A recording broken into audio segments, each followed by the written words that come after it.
In this chat, we spoke to Maddie Borge, who is a 24-year-old from Norway. She is a YouTube sensation and just like the most clever investor saver from a Gen Z audience that I've ever met. I was so impressed with the way that she approaches money and career, and she gave us such an insight into how Gen Z are thinking about how they grow their wealth and also just generally living their life, because it's so bloody hard to get on the property ladder or in a position where you're actually getting ahead financially. So this was a chat for generations. We learnt a lot.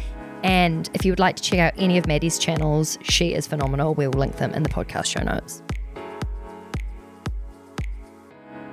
We're going to dive straight into hard-hitting questions. So, okay, this is the thing, Maddie. When we were thinking about this interview and we were like planning what we would talk to you about, we were like, we're old and haggard. Oh my God. We're in our 30s and you're like a spring chicken. Yeah. Like you're a different generation. Yeah. And actually, I think that is the most interesting thing for us to speak about, because there's all that, like, we always joke about the boomers and you're probably going to start joking about the millennials and it's going to be us. And well, we always complain, millennials have got it so much harder than boomers. And then the Gen Z is probably like, we've got it harder than even you guys, you know. And so like, I'd love to know from your perspective, what do you think that Gen Z is getting right about money that like the older generations just maybe haven't? Getting right? Yeah. I think that the first thing to say is just that we've been left in a little bit of a funny position, if that makes sense, in regards to money, because, you know, a lot of these things that were promised to us by previous generations, by our parents' generations, by the baby boomers, by the whatever, Gen X, whatever,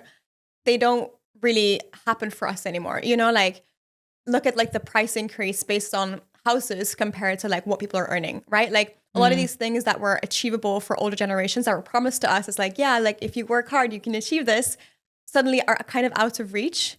And so I think what a lot of Gen Z are figuring out about money is that, you know, maybe the principles of like saving money, investing money, like all these things that were kind of told to us don't really like apply in the same way anymore, because all these things that were promised to us are out of reach. Even if you have, you know, a lot of savings, a lot of investments, it's almost like impossible to achieve all these things. And so what a lot of Gen Z are kind of finding out is it better to maybe like spend money on little luxuries and like, you know, live your life a little bit more, maybe go traveling a little bit more and spend your money on those kinds of things instead of those old things that were kind of promised to us that are now out of reach, if that makes sense. I also think there's an element of, you know, back in the day, you used to get a good job, you'd work your way up the career ladder, whatever, and then you'd be able to afford a house because those careers would pay well. You'd be able to buy a house, you'd be able to grow your wealth and accumulate wealth. Whereas now, I think the Gen Zs, like they're being quite smart. It's like, you know what? The income to house purchase like ratio is like so out of reach. So I'm going to go and create my own wealth. I'm going to do it on my own terms. And like, well, the ones that I know, like yourself, have built their own businesses, kind of masters of their own destiny, because they're like, you know what?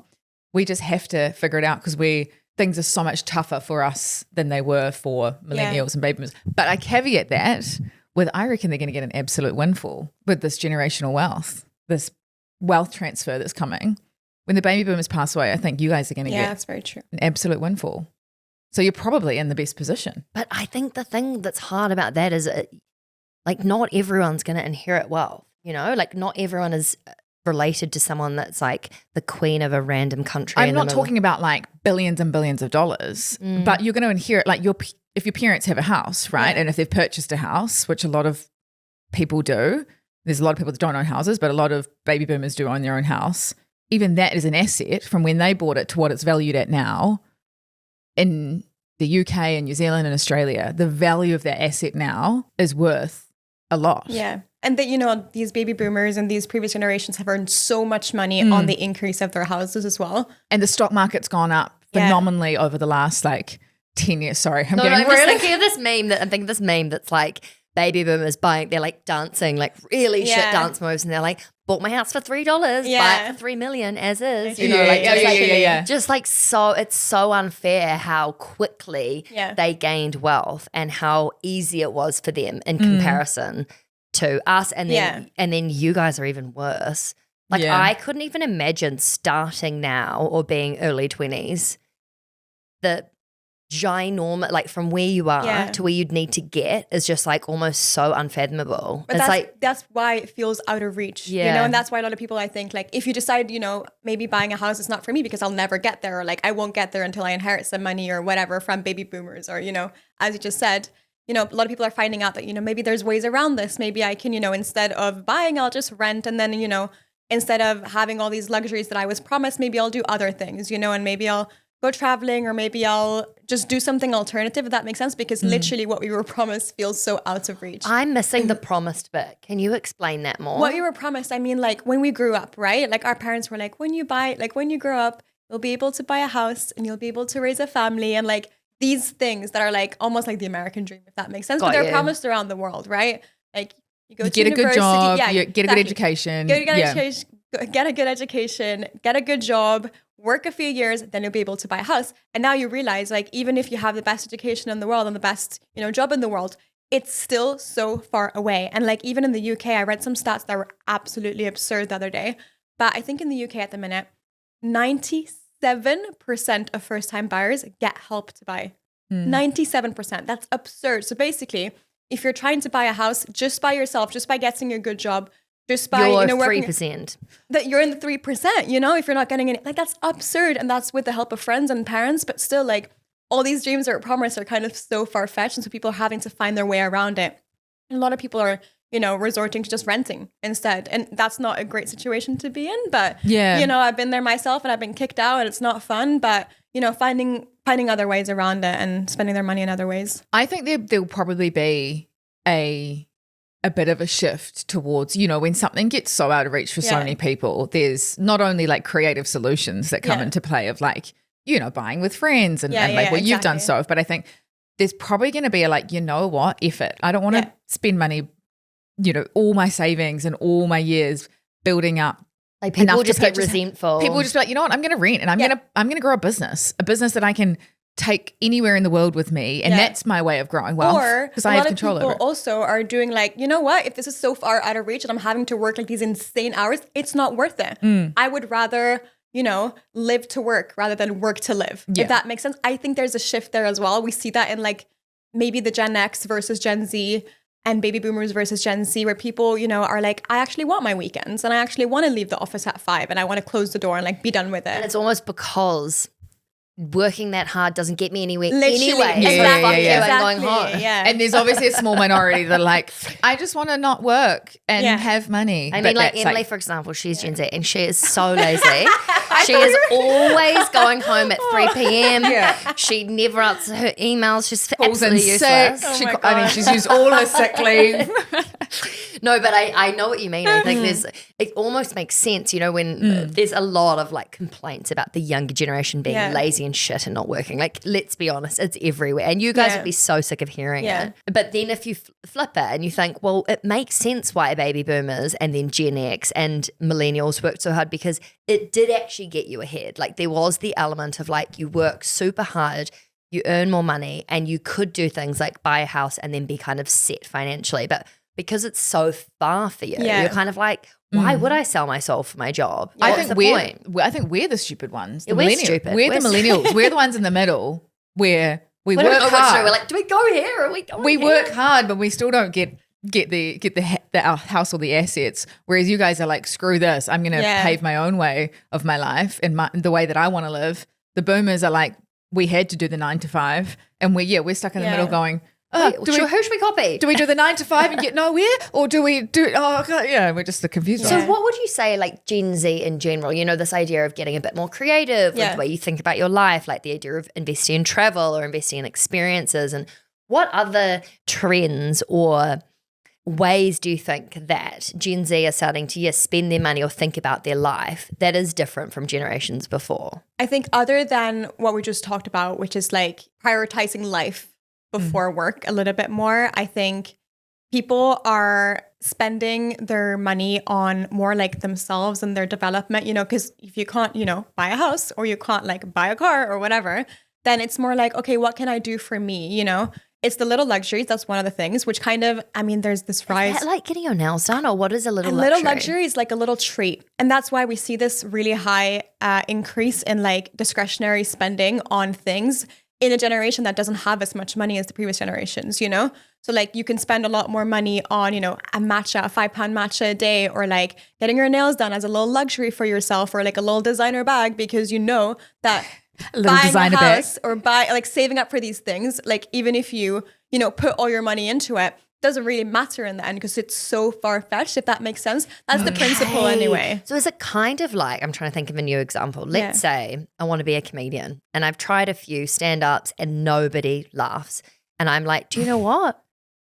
I'm so far from being a comedian that okay, this is a terrible example. I'm like, where is she going with this? I'm trying to think of an example. It's basically though, it's like the idea of why even bother? Because it's so far away, so out of reach for me that actually like it's not even a stupid decision to buy a designer handbag because there was no way that was going towards a house anyway. Exactly. Do you think there's a balance though? Because I think, and I have no stats to back this up, but I feel like a lot of people might slip too far one way. Yeah, definitely. And be like, poor me, I'm just going to spend all my money, you know? And there is an element of, and you'll know, even just being a content creator, sorry, not even being just, but like even being if we take a career, you know, you have to put in the work to get the juice. And it's like with anything, like if you want to achieve a house, if you want to invest, like it takes sacrifice and it takes hard work. Like nothing kind of comes easy. You feel like you're talking to your mum? Sorry. No, but I think, you know, we're talking really broadly about this generation. And I feel like, you know, I'm not giving them shit. It's just the broad terms. Like this generation are seeing a lot of these things in society, and therefore it's affecting our spending. But still, like there's so many Gen Z who work hard, and a lot of us are still saving, you know, and we understand the importance of that. But I mean, like, I think when I was talking about being a content creator, and a lot of people think it's easy, right? And then you actually see someone that's good at it and successful at it, and you see the time, the effort, the dedication that goes into it. And I kind of feel like maybe social media has created that for people. It's like you can have this life and spend money on all the little things, but it's like, yes, but you also have to be putting in the hard work if you want to create wealth. Does that make sense? Like, well, let's chat about how you think about this. In terms of your career, in terms of how you think about saving and investing in the house. Like you've obviously had an experience, and you just mentioned it before, like with getting evicted. So like, let's start there, because I think understanding your mindset, you obviously work hard and you care about your financial future, but you're also trying to live your life. So. I feel like I'm in this funny situation where I was raised in a very like family that speaks a lot about like money, and like the minute I started earning money, when I was like delivering newspapers on Sundays, they were like, you better save that money, you know, because one day you'll be able to buy a house. Keep in mind this was when I was 13, right? So like 12 years ago now, but it was always like embedded like in my mind that I had to save my money. And so I've always been like a saver from the very get-go. However, the older I've gotten, the more I've realized that like these things, as I've said, like buying a house, especially in the city, London, which is ridiculously expensive, is further away. And so, you know, I was saving and investing my money for a very long time just because I knew it was important. Why I was saving and investing my money, I don't know. I just knew that, like, you know, eventually I'll come to a point where maybe, you know, social media won't be as profitable anymore, and it's just nice to have savings, because it was embedded in my mind that I had to have savings. And I remember like a few years ago, like I was listening to this podcast where this guy who is like a financial advisor in the US was saying like, you know, technically right now renting could be a better solution than buying, because, you know, S&P 500 and the index funds, you know, increase so much more than the average price of a property. So technically, you know, it could be better to just invest your money and live your life that way.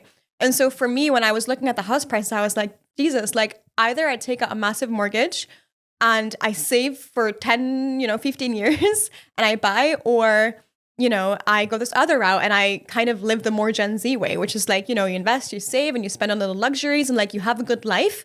Maybe that means you won't be able to buy a house. I mean, when you're in your 20s, for example, or when you're in your early 30s, but it's not a bad life either. It's just a different way of living because buying has become so unachievable, if that makes sense. However, I had a situation 2.5 years ago now, where, so I'm a renter in London. I'm still a renter.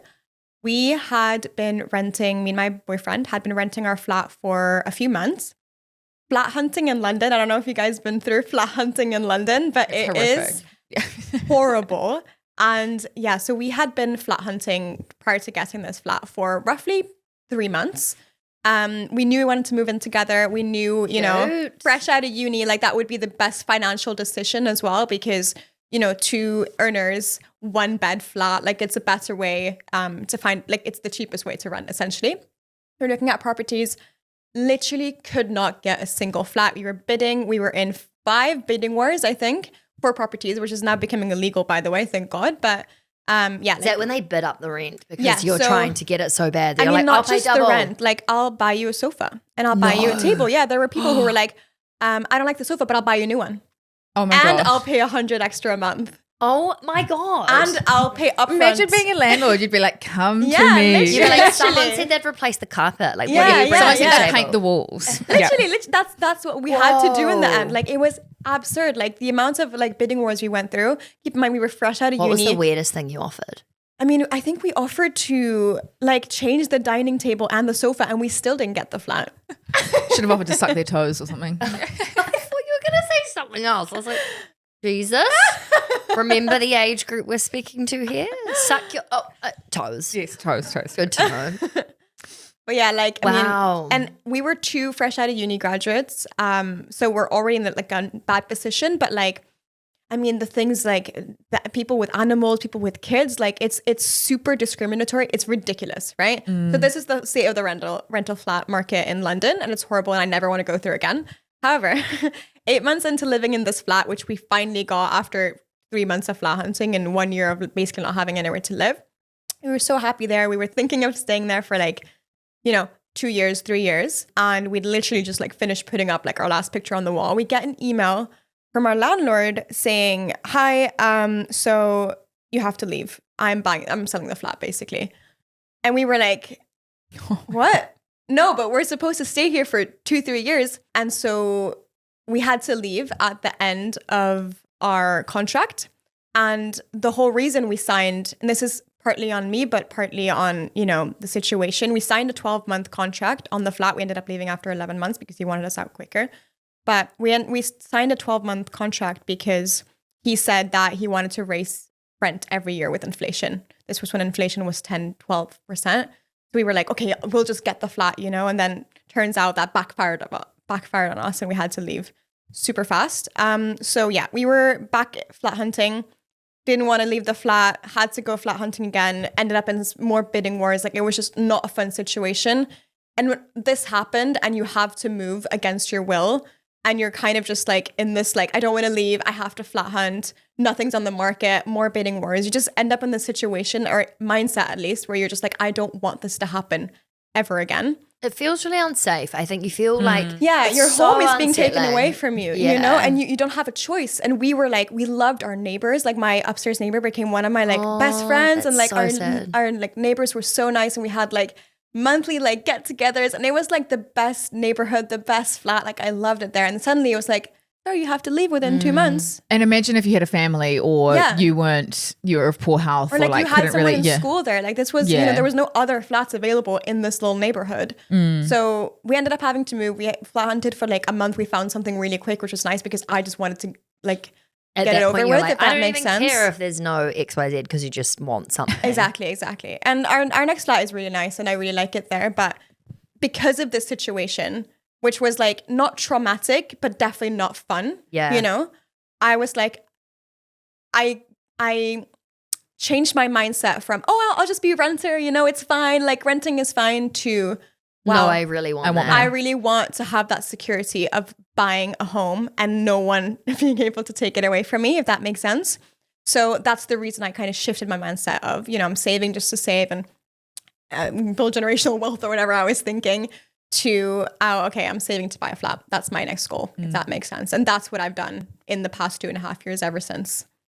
Wow. Yeah, so it's a very long story. No, but you're going to be buying a house soon. Like, that's or insane. a flat. I don't think I can afford Sorry, a flat.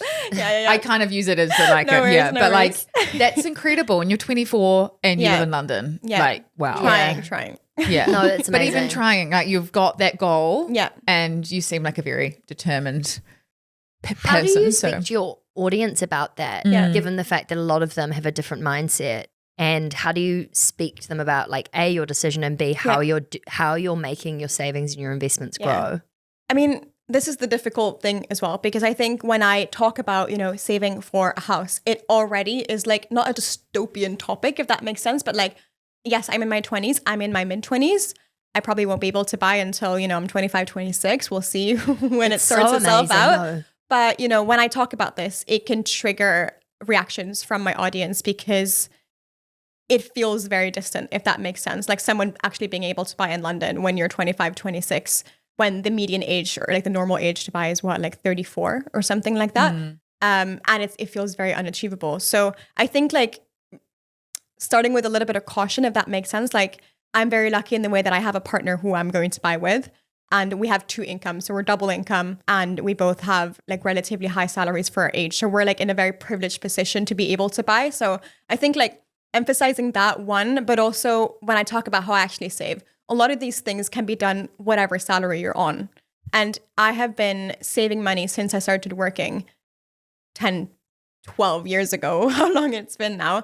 And I started saving these ways when I was earning much less than an average salary. I was still living at home with my parents, and I was earning, less than 10K a year, just doing like my odd jobs here and there and part-time gigs and whatever. So you can start doing these things no matter what salary you're on. But I understand that buying in itself can feel a little bit touchy as a subject. But I think just sharing like, I save in high yield savings accounts and I use index funds and I have my stocks and shares ISA, and saying all these things is just general useful things to know no matter what position you're in. And what money systems do you personally swear by? Like when, in terms of like automatic savings or giving yourself money, for, how do you speak to? I have a few things. Yeah, I'd love to hear. So, I mean, the first thing I do, and this literally started when we got kicked out of the flat, because I was like, wow, this is now, it's on, because the next time I move, I don't want to go through this ever again. So I wanted to make sure that I don't know how long we're going to stay in the current flat. We have a very flexible landlord, and we've been staying there for 2.5 years now. Hopefully we'll stay there for longer. But I knew that I had to actually double down on saving. And so the first thing I did when this all happened is every single month after I get paid, I pay myself first. And what that means is like, I know roughly how much I spend every month, but to be able to save as much as I would like to, I always save first. So the minute I get my salary, I put, X amount into my stocks and shares ISA, X amount into my high yield savings account, and then I put my rent payments into another separate account as well, just so that's kind of covered.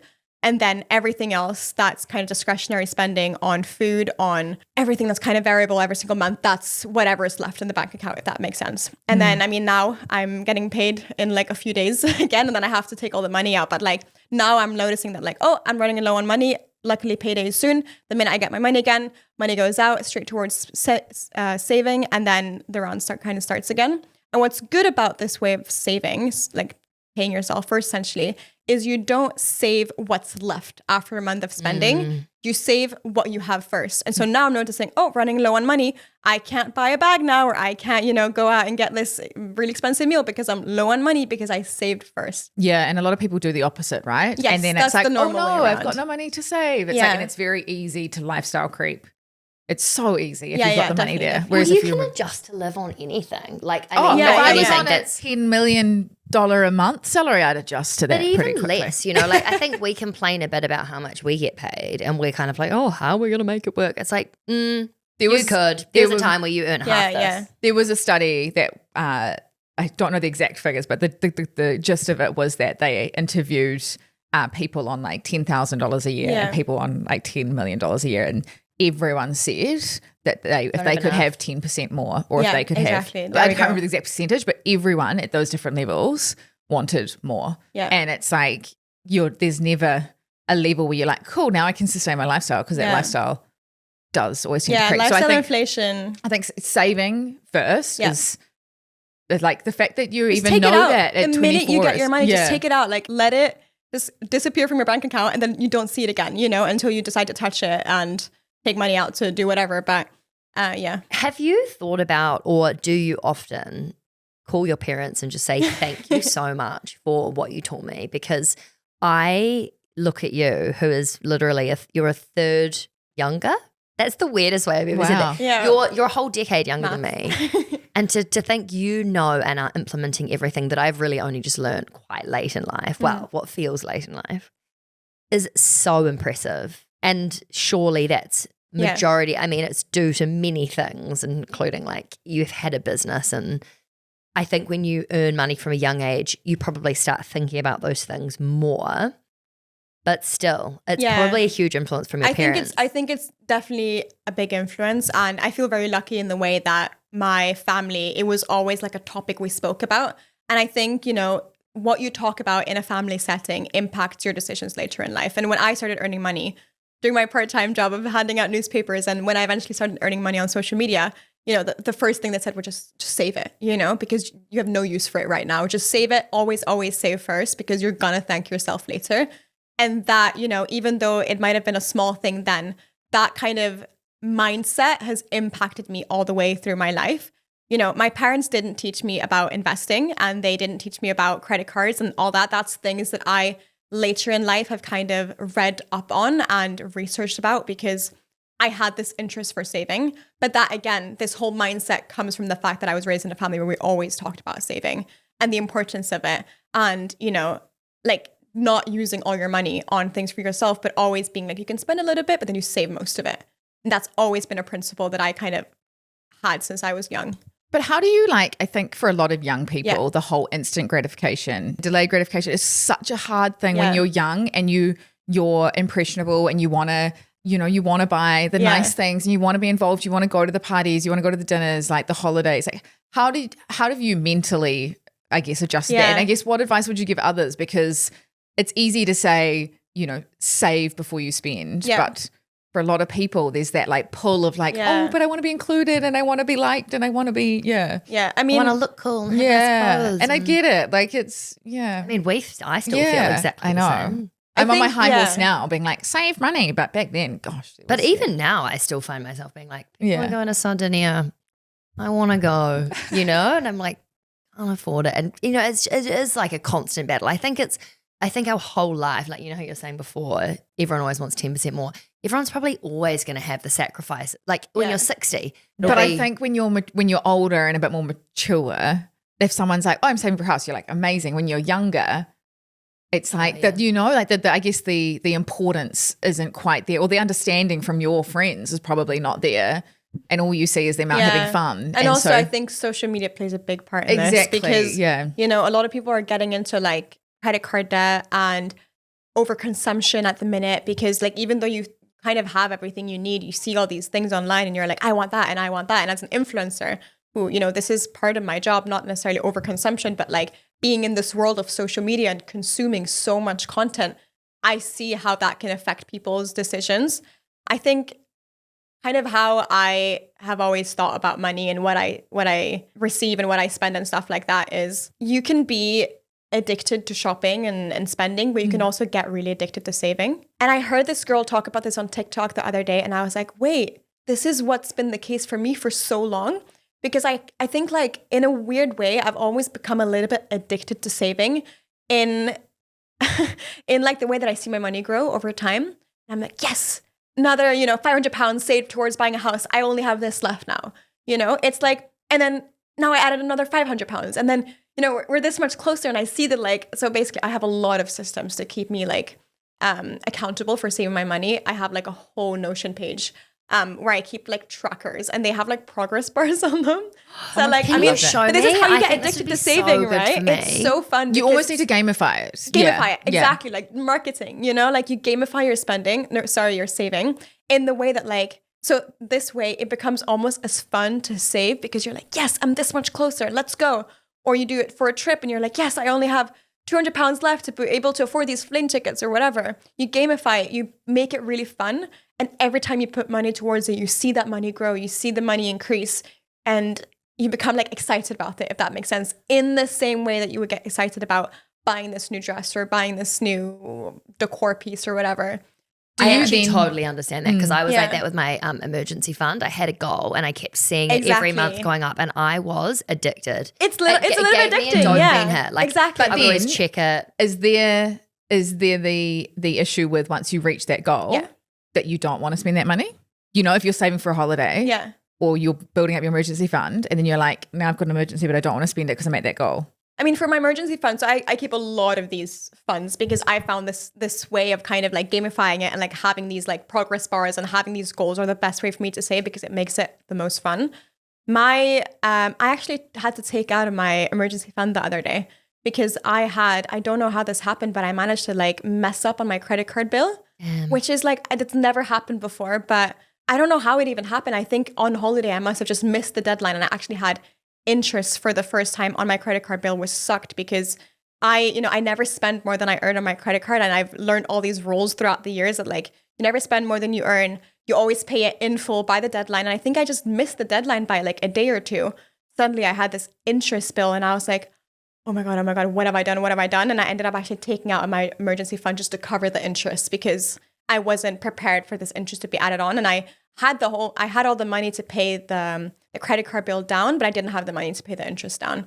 And so that's something actually I did for the very first time because it was a little bit of an emergency. And if you don't pay your credit card bill down, that increases very, very fast. I just wanted to get it done and just out of my life. But I don't touch my emergency fund rarely ever. However, for my like other funds, like my travel fund, when I actually have that money, I get what you say, and like it can feel like scary to touch it, but also I find that when I have a travel fund or a travel account that I've saved up in for the past months, it actually makes me feel better about spending money on holiday, because instead of like, oh gosh, this Aperol cost me, 15 euros. Oh, that's so much money. I'll be like, no, but I have this bucket of money in my savings account for this trip. You're like, bring me six. Literally, bring me like, six Aperols. This is what I saved up for, like having a good time on this holiday. I've been saving up for this for the past few months. It makes me feel better rather than having it go out of one salary and be like, no, that's too much. Can I just say, you have the most impressive mindset towards saving and investing. Like, it's really amazing. I'd love to know the different funds that you have that you put money towards, and also the percentage of your overall monthly salary that goes towards saving and investing. So right now it's a lot. And that is mostly because one, I'm in this very privileged position where I'm a very young age and I have a high salary because of social media. And I understand, and this was also, this is, again, I thank you to my parents for, telling me this very early on. But over the years, and because of my parents and their understanding about money and saving, I've known that this career is not forever and the income that I have now is not going to be forever. And so I've always made it priority to live below my means. Yes. Yeah. And so therefore, right now, I think I save like 50-60% of my salary at the minute. Holy yeah. shit. That's a lot. But it's also, again, because I know that at one point in time, I won't have the salary I have now. And so if I can save and invest the majority of my salary, I will ensure that my kind of way of life right now kind of keeps going, if that makes sense. When you say 60%, is that for things like short-term saving, like travel, as well as long-term investing? Or are you thinking in terms of like long-term investing? Right now, I'm really only saving towards buying a house. So 60%. Right, so 60% is going towards that. Yeah. Wow. But this is, again, like I have to preface this by saying, like, I know that that's not normal. And my partner is not in this position because, he has a salary, but he also, he works in a job where eventually his salary will increase over time. Me, I'm in a different position because, as an influencer, as a content creator, your salary is often the highest when you're in your mid-20s, And once you, either decide I'm not going to continue doing this anymore, or the tides change, or, your content just isn't performing as well, that money decreases, And I want to be able to set myself up for a life where I won't have this type of income anymore.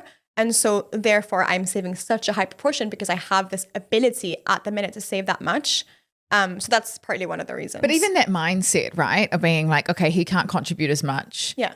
But his salary is going to grow. Yeah. Mine's not going to grow. Yeah. Or it's at its peak now. I think even just having that mindset, and not a lot of people in your position would be like, woohoo, this is amazing. This is going to continue and going to keep growing, and I'm going to be earning 3, 4, 5 times my salary if this is the rate I'm going at in my 20s. Like, which could happen. Were your parents ever, like, they obviously taught you a lot. Yeah. When you went into content creating, were they ever like worried that you didn't go down the more quote unquote traditional route of a career path, like in an office or professional setting? Were they kind of a bit concerned, or did they see the But I mean, so this is when I was living at home and I was doing this on the side, they were very comfortable with me like doing this on the side.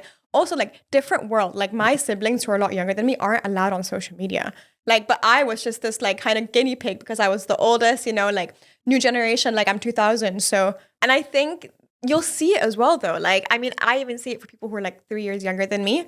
This generation are kind of just like born on social media, if that makes sense, because we were the first guinea pigs. So and we literally born. Like there's photos of them as babies. Yeah, no, but like especially like 2000, 2004, like that whole age group, like I think we kind of were thrown into social media as like middle schoolers, if that makes sense, or like late primary school.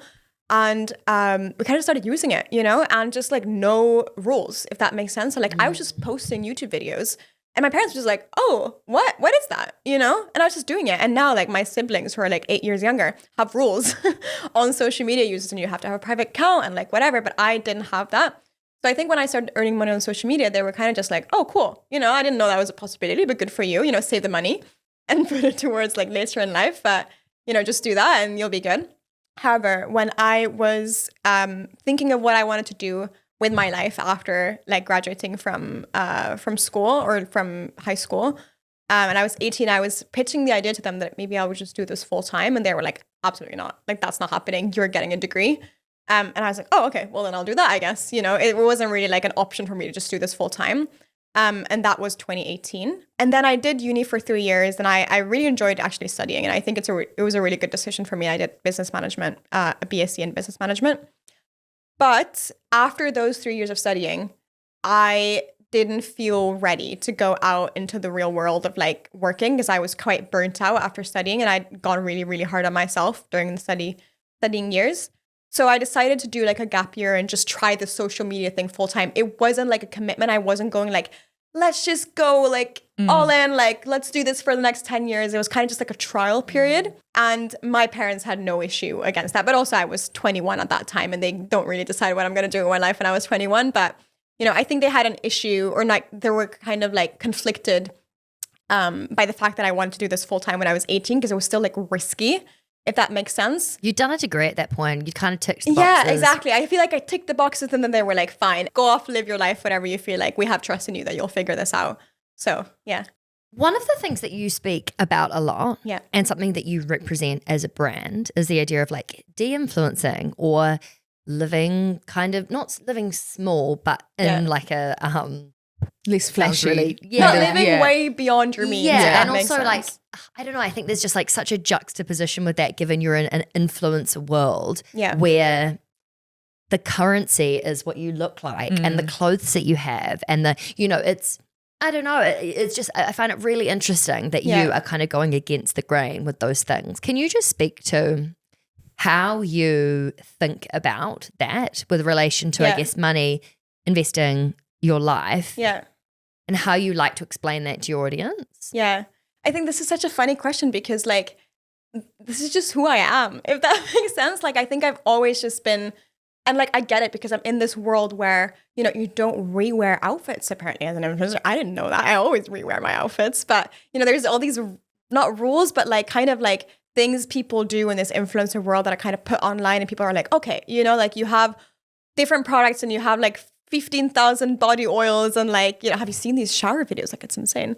And then like how are you filming? Yeah. Or like, how do you fit all this into your I've bathroom? tried to film in the shower. It's not a vibe. It's so not a vibe.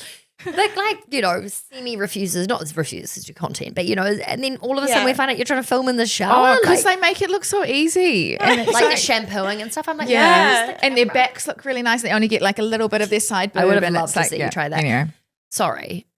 You were Shower basically products. saying everyone has excess of everything. Yeah. And you might be a makeup artist and you talk. That's not normal. No. Yeah. Like I see like people like makeup influencers and they're like, oh my God, I'm obsessed with this foundation. I'm like, how many fucking foundations do you have? Because every second video is a new foundation. I remember seeing like the Daily Mail was like, Kate Middleton wears the same dress 3 times. I was like, that's normal. Yeah, that's normal. I wear the same clothes. Like I'm like, why is this news? You know, it's like this. I wear like 1% of my wardrobe. Like but I think the de-influence, I think people are cottoning on to like you've just hired that private jet for half an hour so you can go sit and take a photo. You're not actually flying anywhere. You're not paying for a flight. You know, people are cottoning on to the extravagance and kind of probably going for a bit more of a relatable content. But you know what? Like, I think this is the issue with this world and I see it a lot because also like I'm in the travel space at the minute And this is the thing that's kind of, I pay for some of my own trips and sometimes I'm sent on brand trips and stuff like that. But like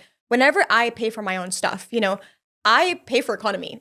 Yeah. I'm sat in the back of the plane because I don't want to, like, what is the reason? Why on earth would I spend £2,000 on a business class ticket when I can spend £300? It just doesn't add up in my brain. If I can save those extra £1,700 into my house savings fund or whatever, like that would make me more happy.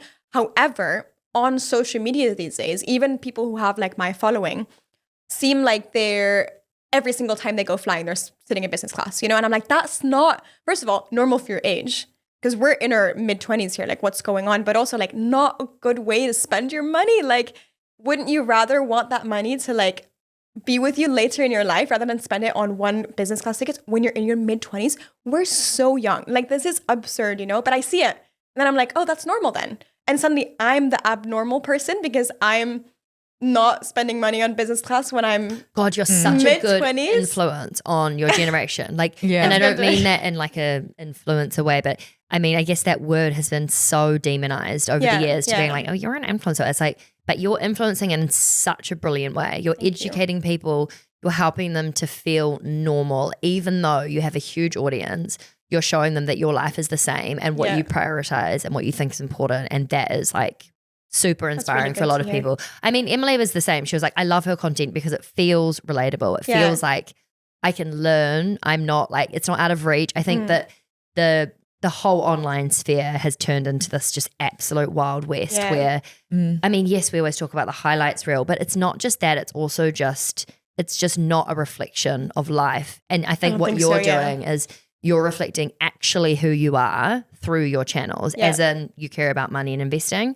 So you're making these decisions and it's reflected in the content, which I think is just like amazing. It's like the backlash that like Alex Earl's got now. Yeah. Everyone's like, she's so unrelatable. We used to love her content when she was sitting there doing her makeup and like she, is now flying in private jets. And everyone's just like, it's just so unrelatable because it's not what the average person can do or afford.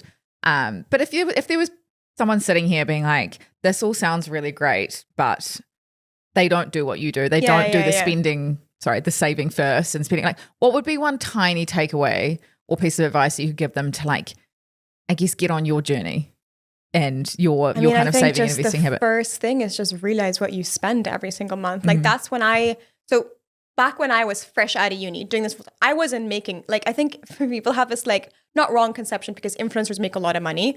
However, fresh out of uni, trying to do this full time, I wasn't making hundreds of thousands of pounds a year, whatever people say these influencers are earning. Like I was on like a graduate salary, maybe a little bit more. And I was like, okay, how the hell do I save? Sorry, can I? Oh yeah. Oh yeah. Okay, I was like, how on earth do I save for a flat, And then the first thing I did when I was in that position, and then we were like, first of all, having to like move and I have to like take out all this money to like pay the movers. And it was just a wild process. But I was like, okay, how can I find the money to do this? And the first thing I did was literally, I went through my entire past, 6 months of spending. And I looked at, what am I spending my money on? What is actually like, what is all this money going out towards, if that makes sense? I found subscriptions I didn't know I had. I found that I was spending, I think it was like £60 a month on Joe and the Juice, which was way too much. I know. How good is the spicy tuna? Yeah, it's so good. And this was, I don't think I was even like, it was just the like tunicados, Oh, delicious. I get excited when I they're get much to eat as it. well. Oh, they're much. Oh god. And I was like, okay, well, maybe it might have been £60 a week. No, I don't know. It was a lot of money. It was a lot of money. It's a lot of tuna. I know. And I was like, this is not sustainable. But that's, when you go through your income, you're like, oh my God, what am I spending my money on? Because, £10 here, £10 there, it doesn't kind of add up until you look through everything and you're like, oh my God. That's absurd, So I think the first thing you can do if you're like on your path and you want to be a little bit more conscious, financially responsible, look through literally what you're earning, making, and what's coming out. I think that's the first step. And then based on that, you can be like, okay, so if I take this out and I tweak this here and I have this ambition and maybe I'll get a salary raise eventually, I can save this much every single month. And then once, you sort all that out, you cancel your subscriptions, whatever, you start paying yourself first. I think that's the first two things I would do, just because it kind of sets yourself up for success.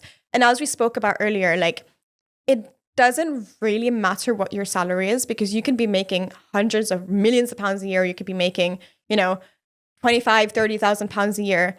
If you make the right decisions, you should be able to save some of that money, Yes, it might require you to make changes in your life, either that be, move home with your parents or move in with more flatmates to save on rent, or cancel several subscriptions, or stop spending as much money on clothes, or, whatever. But I think anyone in any position should be able to save some money, because that's what I've done my entire life. And having just that, I'm going to save every single month, no matter what salary I'm on, it's going to set you up for success later in life when you eventually have a higher salary or when you earn more money. It's habit stacking. Yeah. Exactly. And the whole reason I'm so obsessed with saving is because I've always saved, if that makes sense. And I've always known that anytime I get my salary, it's not just for me, it's for my savings as well, no matter what salary I'm on. If you can't manage £10,000, you can't manage £1 million. Exactly. Exactly. Love that. Oh God. I just want to go and wise save. beyond your years.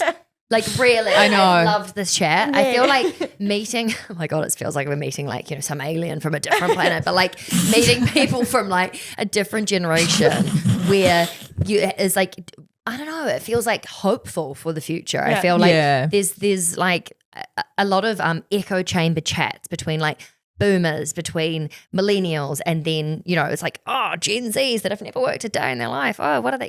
And actually it feels like if this is the next generation, we're going to be fine. In fact, we're probably going to be much better off. It's kind of like everyone gives each other shit, right? The boomers have so Australia, easy. New Zealand, The Gen Zs aren't working. It's hey guys, we're all in this world together. We could impart some knowledge. We can learn from each other. It's okay. Yeah, that's all just, but at the end of the day, it's habits, right? And habits are multi-generational. But also talking about it. I think the fact that you speak about it so openly and you obviously say and talk a lot on your channels about how important it is to share knowledge and talk about money. That is what's going to spread it far and wide, which is exactly what we're trying to do too. Mm-hmm. Yeah, that's really spread good. it like a rash. Yeah. Gross. I don't want to rash. Spread it like a rash. Spread it like a rash. But Maddie, thank you so much for your time and for sharing everything. And hopefully we'll see you again soon. Yeah. Yeah, thank you for having me. That was such a great conversation that we just had with Maddie.